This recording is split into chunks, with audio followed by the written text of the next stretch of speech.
اور میں آپ کو ایمانداری سے کہتا ہوں، میں کسان کا بیٹا ہوں۔ آج بھی میں بڑے شوق سے رات میں نے اچار سے روٹی کھائی ہے۔ گھر والوں نے کہا کہ کچھ بنا دیتے ہیں، میں کہ اچار لے آؤ نا، پیا ہے نا، اس لیے کہ میں غریب ماں کا بیٹا ہوں۔ مجھے اچار تسلی دیتا ہے، تشفی دیتا ہے، مجھے سکون دیتا ہے۔ میں اپنے غریب دوستوں کے اندر بیٹھ کے آج بھی فخر محسوس کرتا ہوں۔ بڑی کوٹھیاں تکلیف دیتی ہیں، اس لیے کہ میں نے وہ وقت بھی دیکھا ہے کہ جب ہمارے ایک تایا جی تھے تو ان کے گھر کی دیوار گر گئی تھی، تو ابھی ان کو پیسے نہیں مل رہے تھے، تو میرے ابا جی نے کہا ان کے گھر جا کے سو جاؤ۔ انہوں نے دیوار کے آگے چار پائیاں لگا کے سونا ہے، کوئی گھر میں نہ آ جائے۔ تو مطلب یہ کہ آپ مہربانی کریں، یہ دیکھو یہ میرے نبی پاک کے غلام ہیں، ان کی سادگی دیکھو، ان کی فقیری دیکھو۔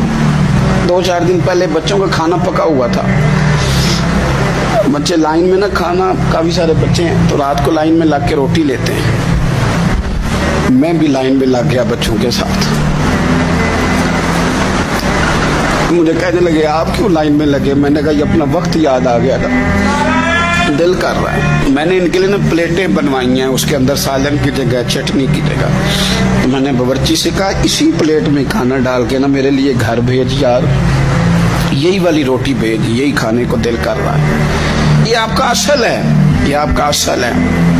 مہنگے کپڑے آپ کا اصل نہیں ہوتے، وہ تو برانڈ ہے، اس میں تو آپ بیٹھتے ہیں تکلف سے کہ ان کو سلوٹیں نہ پڑ جائے، اس میں تو آپ کسی سے صحیح طریقے سے سینہ بھی نہیں ملاتے کہ کہیں کو مسئلہ